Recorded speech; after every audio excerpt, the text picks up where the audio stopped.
ቤተሰብ እንዴት ናችሁ? እንጀራ እንጋግር ሀዋዬ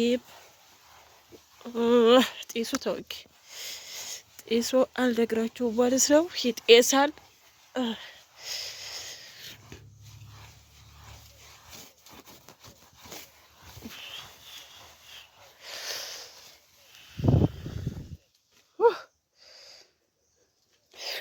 የጠራ መሰለኝ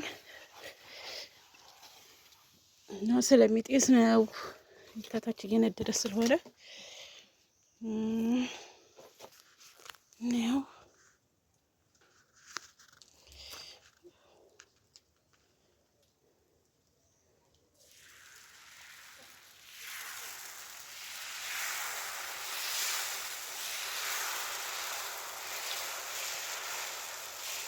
ያው ምጣዴም ማሻአላ ነው። ያኔ ስላችሁ ትንሽ የሚሉት አይደለም፣ ትልቅ ምጣድ ነው እና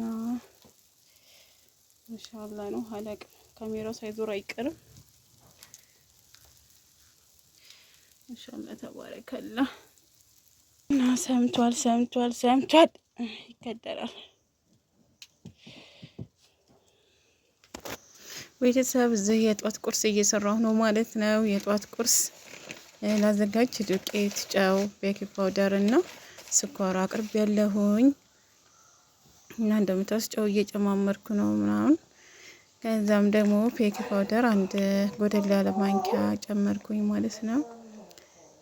እንደዛ አድርጌ አቦካሁት እላችኋለሁ። ትንሽ ኮፍ ሲል እንግዲህ በመጥበሻ ጋገር አደረኩና ያው ቾኮሌት ምናምን የሚቀባ ነገር ስለሌለኝ በእንትን አደረኩት ማለት ነው፣ በሙዝ ማለት ነው። እዚህ ደግሞ ሻይ እያፈላሁ ነበረ።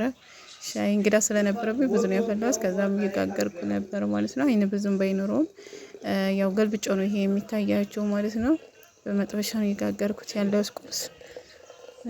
ከዛም እንደምታውቁ ሳይኑ ብዙም አይደለም ግን ሎህ እንደሚባለው ማለት ነው። ልክ እንደዛ ነው። ከዛም እዚህ አቀረብኩኝ ማለት ነው። እና አሁን ወደ ጽዳት ቁርሳችን ወደ ጽዳት ልገባ ነው። እያነሳሳሁኝ ነው እላችኋለሁ ሀባይቦቼ። እና እንግዲህ ቤቴ እንደዚህ ነው። ቁርስ በልተው ሄደዋል። የተረፈም አለ የኔ መክሰስ ይሆነኛል ማለት ነው። ከዛም በኋላ ቤቴን ፏ አደረኩ፣ አጸዳዳሁኝ። ብቻ ያኔ ብዙም አያቆየኝም ቶሎ ማለት ነው። ከዛ እንደምታዩት በረንዳዬ ራሱ ቆሽሿል፣ ማጽዳት አለብኝ። ብቻ ያው ጧት ስለሆነ ደርሳለሁ ብዬ ነው እላችኋለሁ ሀባይቦቼ።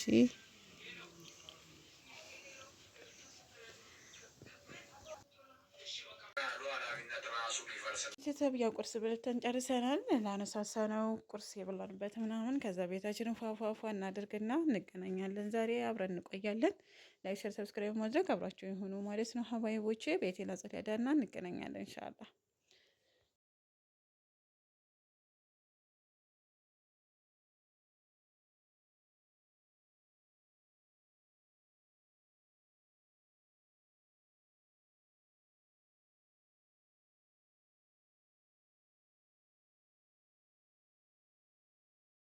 እና ማህበል መክፈቻው ሰዓት ደርሷል ማለት ነው። እንደምታዩት እንጀራችን ማሻአላ ተባረካላ እንደዚህ ሆኗል። እና እናወጣለን ማለት ነው። ስልካችንን ቆም እናድርግና እና እንጀራዬን አውጥቻለሁ። እንደምታዩት እንግዲህ የጋገርኩ ነው ሀባይቦቼ። ዛሬ ከብሎጋችን መካከል እንጀራ መጋገር፣ ከብት መጠበቅ፣ ሁሉ ነገር ተካተተበት ነው የቤት ስራ ማለት ነው። ጣሪ ያበስልኩኝ። ከዛም ደግሞ እጄ በጎችን እና ጥጃና እቺ እመጣለሁ እና መቼም አላህ ነው ጠባቂው ማለት ነውና ከምሬ ነው የምላችሁ። እየተመላለስኩ እያየሁ እየመጣሁ እያልኩኝ ነው እየሰራሁ ያለሁት ማለት ነው። 7 ሰዓት ሆኗል። እኔ ማረፈርኩኝ መሰለኝ ስጥድ ማለት ነውና 7 ሰዓት ሆኗል። እንደምታያቸው እዚህ በጉታኝቱ አለም ጥጀቱ እየበላኝ ነው። ለዚህ መለስ ቀለስ እያልኩ እያየሁ ብቻ ከባድ ነው ህይወት ከባድ ነው። ለዚችው ህይወትም የሚቀነስ እንትን አለ።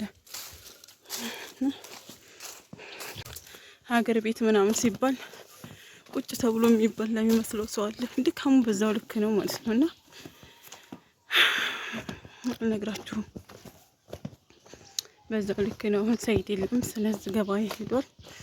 እኔ ደግሞ እዚህ እነሱን ጠብቃለሁ። ቤት ምን አልኩ ስል እንጀራ መጋገር አለብኝ። እንጀራዬን ደግሞ አሁን እየጋገርኩ ነው። ትንሽ ነው የቀረኝ ለመቅረት ማለት ነው። ትንሽ ነው የቀረኝ። ይኸው ያሳያችሁ እየጋገርኩ ነው ማለት ነው።